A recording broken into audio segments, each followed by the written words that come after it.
भारतीय जनसंघ के संस्थापक डॉक्टर श्यामा प्रसाद मुखर्जी के बलिदान दिवस पर सोमवार को भाजपा जिला कार्यालय पाली में श्रद्धांजलि कार्यक्रम आयोजित किया गया।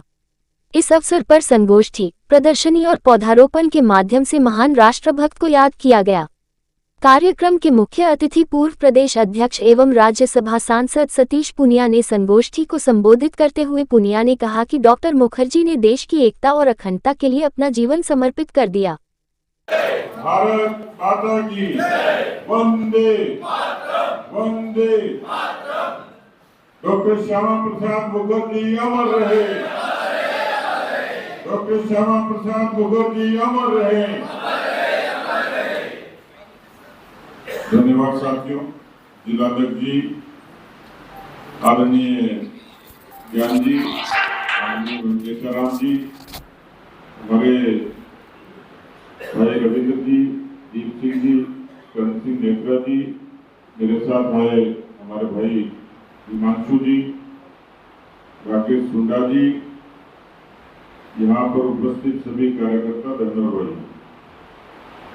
आदरणीय ज्ञान जी और केसाराम जी ने डॉक्टर श्यामा प्रसाद मुखर्जी के जन्म और खासतौर पर आज जिस उद्देश्य से हम लोग इकट्ठे हुए हैं, उनके बलिदान दिवस के अवसर पर उस पर संक्षेप में अपनी बात कही है। मैं कुछ मेरे आज के प्रसंग, कुछ मेरे जीवन के प्रसंग जो पार्टी में मैंने अनुभव किए और डॉक्टर श्यामा प्रसाद मुखर्जी के बारे में जो मेरा अल्प ज्ञान है उसके बारे में आपसे मैं साझा अपने विचार करूंगा।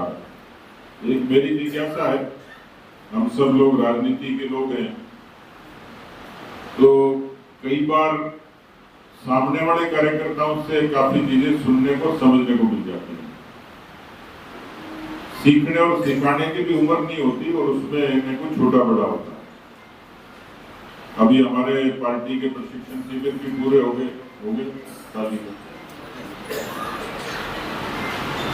तो यहाँ पर उपस्थित लोगों में से, क्योंकि मुझे भी ऐसा अवसर नहीं मिला, मैं जिज्ञासु जरूर हूँ, लेकिन एक सामान्य जानकारी मैं रखता हूँ। तो आप में से कोई ऐसा है क्या मंच से लेकर सामने तक जिन्होंने वास्तव में डॉक्टर श्यामा प्रसाद मुखर्जी के इतिहास को पढ़ा हो या उनके चरित्र को पढ़ा हो? कोई है? सुनील जी, केशवराम जी, करण सिंह जी, बालावती पीछे है, मोदी, अच्छा, प्रधानमंत्री ने भी पढ़ा। चलो, मतलब क्लास बिल्कुल खाली नहीं है, यहाँ कुछ है ज्ञानी लोग। मैं उनकी बातें दोहराऊंगा नहीं, जन्म से लेकर उनकी शहादत तक की जानकारी मेरे से पूर्व वक्ताओं ने आपको दी है। लेकिन ये बात मैंने इसलिए पूछी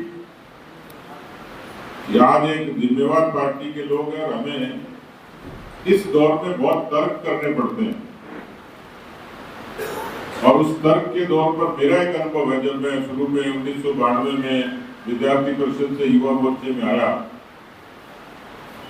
तो मुझे सीधे उस समय दूरदर्शन चलता था, उसकी डिबेट में भेज दिया।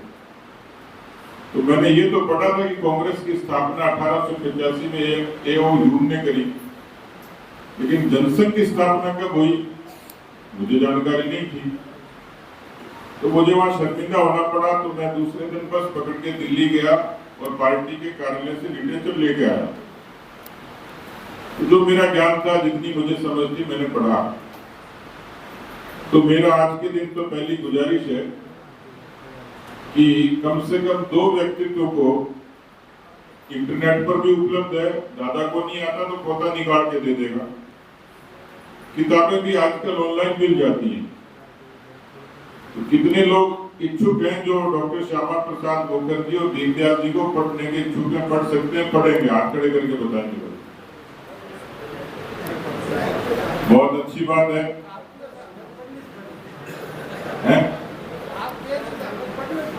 दे दे तो पढ़ेंगे। अच्छा, मैंने कहा नहीं, मैं तो फिर अगली बार आऊंगा तो परीक्षा भी लूंगा। ऐसे फोकट में कोचिंग थोड़ी दे रहा हूं, लेकिन ये अच्छी बात लगी कि पाली के मेरे कार्यकर्ता डॉक्टर साहब के बारे में जानना चाहते और समझना चाहते हैं।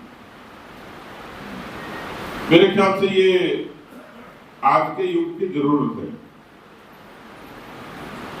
तो मुझे अच्छा लगा। तो इस संकल्प के साथ ही हम इस कार्यक्रम को शुरुआत करते हैं। 23 जून से 6 जुलाई तक पार्टी ने कुछ कार्यक्रम सोचे हैं, आप लोगों ने करी होगी उसकी तैयारी। एक कार्यक्रम ये हो गया, बूथ पे भी एक कार्यक्रम करना है, जो अपने 6 कार्यक्रम है जरूरी, उसमें से 6 जुलाई को करें या 23 जून को करें, एक कार्यक्रम बूथ पे अपने को करना ही है। मैं जिलाध्यक्ष जी से एक निवेदन जरूर करूंगा, खर्चा तो आएगा लेकिन मिलजुल के वहन करना चाहिए। कितने बूथ है जिले में? 2। कि सबसे पहले अपनी जिंदगी को जो बचाने के लिए और जो जैविक खेती का वास्तव में आज से 25 साल पहले ये प्रचलन था कि कोई समझता ही नहीं था। क्यों? हम छोटे छोटे थे तब देखते थे, जैसे ही गर्मी आती थी तो पूरा गोबर गांव से उठा के खेतों में डाला जाता था, मट्टी डाली जाती थी। ये तो मेरे को भी ध्यान है क्योंकि मैं खुद एक ग्रामीण सेक्टर से आती हूँ।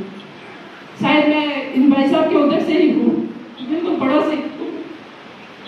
अब वो सब में ऐसी भावना आ गई कि कैसे खेती को ज्यादा से ज्यादा अपने खुद का स्वार्थ के लिए, भले नुकसान उसमें अपना खुद का भी हो रहा है, फिर भी अपन ने वो जैविक खेती की प्रचलन बंद कर दिया था। अब जो थोड़ा थोड़ा अपन को समझ में आ रहा है तो वापस इस दिशा की ओर अपन जा रहे थे, अपने लिए बहुत अच्छी बात है।